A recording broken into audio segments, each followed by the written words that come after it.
If you don't already know, the SCP Foundation is a creative writing collection from thousands of authors. Each entry that you can find on the SCP Wiki is an anomalous item or creature or location that has odd properties or causes weird things to occur. And you are all pretty interested to see how the FNAF characters would fit into the SCP world, so why not do the same with Poppy Playtime? Because we're starving for content, that's what we are. That's what we're exploring today, let's do it. It had 10 mini Huggies.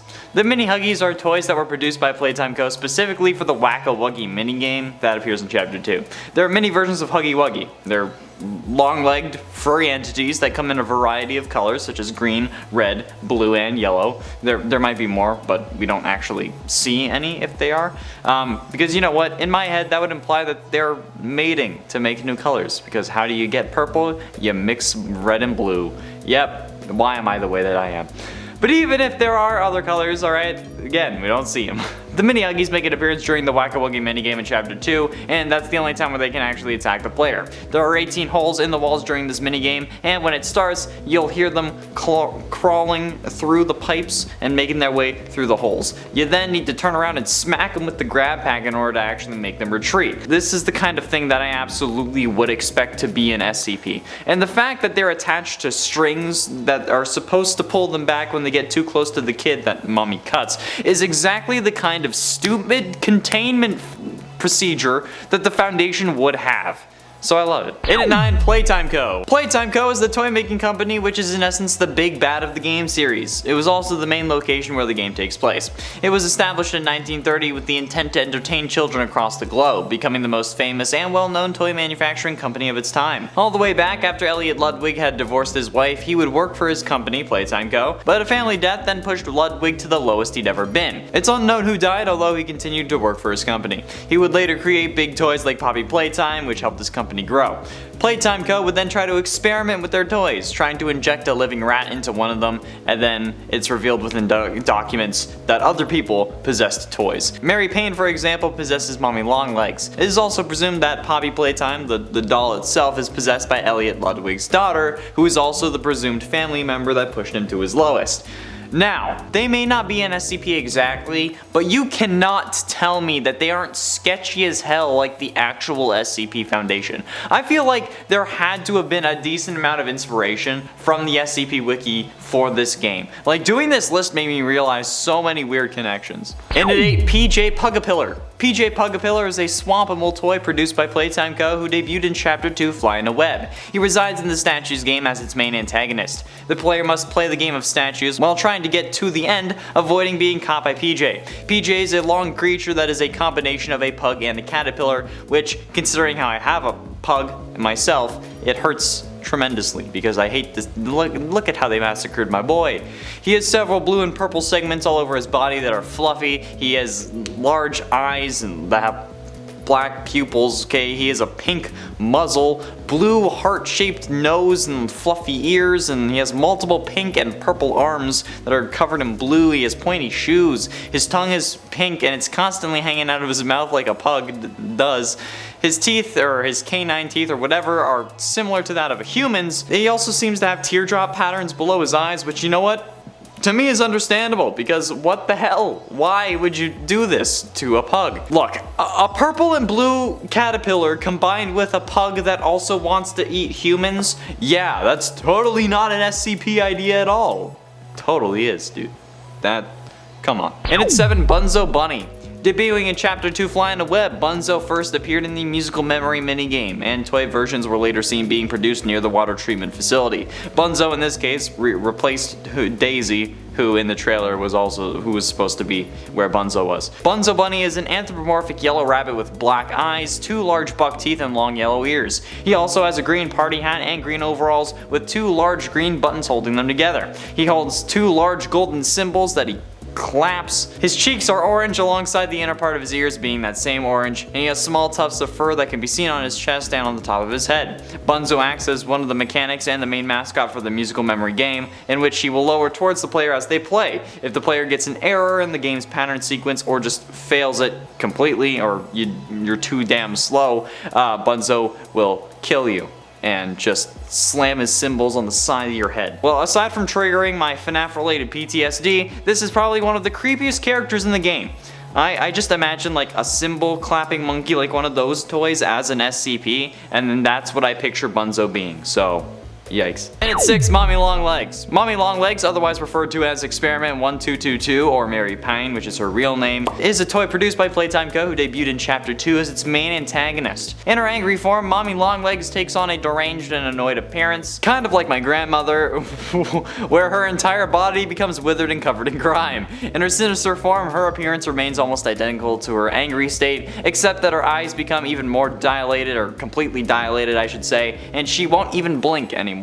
Her hair becomes twisted and mangled, and her fingers also become very elongated, kind of like the other mother from Coraline, but pink and a spider. She will also twist and bend her body into even more unnatural angles. I used to know someone who could do that, and it was horrifying. Through the events of Chapter 2, Mommy Longlegs ropes the player into participating in multiple minigames, in which she claims that she will hand pieces of a train code over if they win. Mommy Longlegs, however, does everything in her power to prevent you from actually winning and trying to kill you in the end, such as rigging the games that the player is forced to participate in. So yeah, straight up SCP material. And you know what, you can't fight me on that, and if you try, you're wrong. Halfway through into number 5, Poppy. Poppy Playtime, which is literally the name of the toy, and the game is the first toy produced by Playtime Co and debuted in Chapter 1. She is the namesake for the game, first appearing at the end of Chapter 1 as a minor character, and later reappearing in Chapter 2 as a little helpful white porcelain seeming doll. Poppy is a tiny doll with chalk white skin, freckles, and rosy cheeks. She has red curly hair tied into double pigtails, held up with a pair of powder blue ribbons.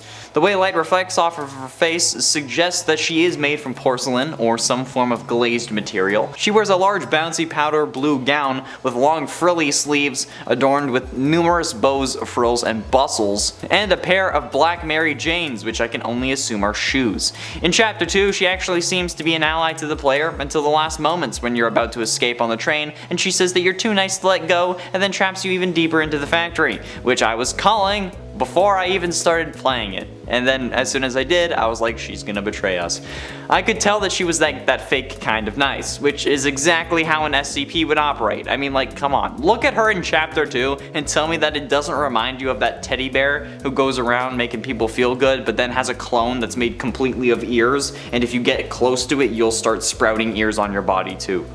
You know what I'm talking about. Getting close to the end in number 4, Baby Longlegs. Baby Longlegs is a toy produced by Playtime Co that was debuted in Chapter 2 as a poster, alright? It wasn't an actual toy, they were on a poster. Not much is known about them other than the fact that they come with the Mommy and Family set with the Mommy Longlegs and Daddy Longlegs, and they were most likely created after Mommy Longlegs' success. Baby Longlegs appears in a poster just after escaping Pug-A-Pillar, and they're a yellow stretchy spider with a single tooth in the middle and a cyan strand of hair with matching colored gloves, which is a whole other kind of thing. Like, why do you have gloves that match your hair? That seems weird to me, but oh well. They have orange eyes, and of course they wear a diaper. You know what? And straight up, all of this is terrifying. It's actually kind of haunting. This thing creeps me the hell out, and I hope that we don't actually see it in another chapter. But if we do, this is going to be the creepiest baby that I have ever seen. Not the ugliest baby, but definitely the creepiest. And it would 100% be an SCP. Most likely SCP-1222A. Probably, since 1222 is Mommy Longlegs' experiment number, so it would be 1222A. Getting close to the end of number 3, Daddy Longlegs. Daddy Longlegs is a toy produced by Playtime Co that also debuted in a poster in Chapter 2, but similar to Baby, not much is known about him, other than the fact that he comes in the Mommy Longlegs and Family set, and he's Baby Longlegs' dad, or at least he thinks he is. I doubt he got a paternity test, because I mean, look at the thing.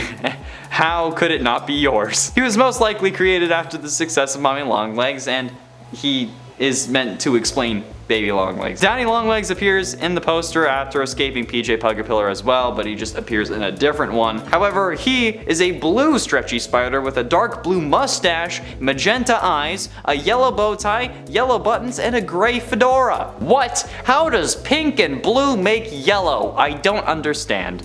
But honestly, this is giving me like Chris Hansen conversation vibes. Like, you know what I'm saying? Like, he needs to talk to Chris Hansen. He's definitely a sussy boy. And if they were an SCP, however, I think that they would actually be human. I feel like they would be a human, like a Mr. Fantastic kind of thing, who would then have a kid with their female variant. Yikes. Penultimately, and number 2, Huggy Wuggy. As the antagonist of Chapter 1, I think we can all understand why Huggy is on this list. Huggy Wuggy is the mascot of Playtime Co. and one of the company's most popular toys. But luckily, he was, like my mind, last seen falling into a dark abyss of the factory at the end of Chapter 1. Huggy Wuggy is a tall, slender creature covered in thick, bright blue fur. His arms and legs are several feet in length and end in large yellow hands and feet. The hands have large Velcro straps on them, and the feet possess 4 digits including thumbs, though they're all fused together and are unable to move individually, aside from the thumbs. So he can give you a thumbs up, but he can't flip you off, and that's good. His torso is stout and disproportionately small in comparison to his limbs, but that's kind of the point, he's a toy. His head is large and contains 2 large black dilated eyes that want to eat your soul, and his face has oversized bright red lips. When he's aggressive though, or I guess hungry, he's the same with rows of razor sharp needle point teeth, like a demented blue furry shark. And yes, I said furry shark and not furry shark. There's a difference. Yeah, I'm damn glad that he's not real. But he also isn't Experiment 1006, which we all thought. But either way, you know what? The whole naming convention for their experiments, are you trying to tell me that like Playtime Co isn't just the SCP Foundation with extra steps? Like, come on. This is experiment whatever his number was in Chapter 2, I forget it now, but like, come on, it's obvious. And finally, in at number 1, the Prototype. Experiment 1006, also known as the Prototype, is the main overarching antagonist to Poppy Playtime, like how the animatronics are the villains in FNAF 1, but William is the villain overall. He's a mysterious robot created by Playtime Co. who goes on a rampage, killing everyone around the company after the results of the experiment go terribly wrong. It was originally thought to be Huggy Wuggy, but Experiment 1006 is hinted to be extremely dangerous and highly intelligent. Experiment 1006 is mentioned in Chapter 2's VHS tapes once again, and in it he's described as being highly intelligent and also very destructive. He's stated to have made a laser that can disable cameras and then used it to escape his containment, or tried to. This ended in the casualty of an employee because they locked him back in with the Prototype. Experiment 1006 is mentioned once again in the death screens, where they said that he was loose and it led to an emergency lockdown. At the end of the chapter, Mommy Longlegs begs the player not to kill her, fearing that she'll join him, and then after she dies, the large skinny metal needle hand belonging to 1006 grabs her and then drags her into darkness. This has to be an SCP already. There is no way that this is original, okay? It's so goddamn specific, I feel like I'm reading the SCP wiki. Like, come on. That's nuts, dude. That's all the time we have for today, friends. Thank you all so much for watching. I've been Shaw, remain cut up and around. I'll see you in another video.